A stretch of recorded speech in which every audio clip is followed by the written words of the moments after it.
So I'm calling it relocation because it's not scarcity was one thing. It was in the economy. There was always a bottleneck to solve, and there was this demand for it. And now some new technology comes in, and that shrinks and shrinks and shrinks and disappears. It was like this, like almost like scarcity itself was a finite resource, and it just shrank into nothing. And now there's nothing left to do. It doesn't add up, that story, to how we know, to what we know about innovation, how we understand the evolution of technology, and even just historically when we look at the economy, right? That just hasn't been the case. Overlaps a little bit almost with the Malthusian thing, right?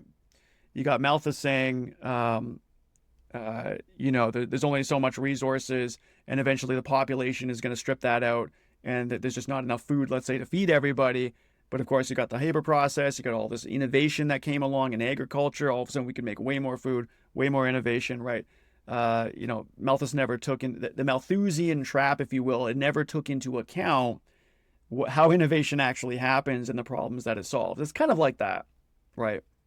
There's little reason to believe it runs out. There are counter arguments to that, right? There is this notion that the amount of time it takes to come up with the next innovation seems to be getting smaller and smaller and smaller and smaller. So what if there's like kind of a decaying process where eventually, we do run out of the ability to innovate fast enough to tackle the problems? But that's kind of a different issue, right? That's not really the resource.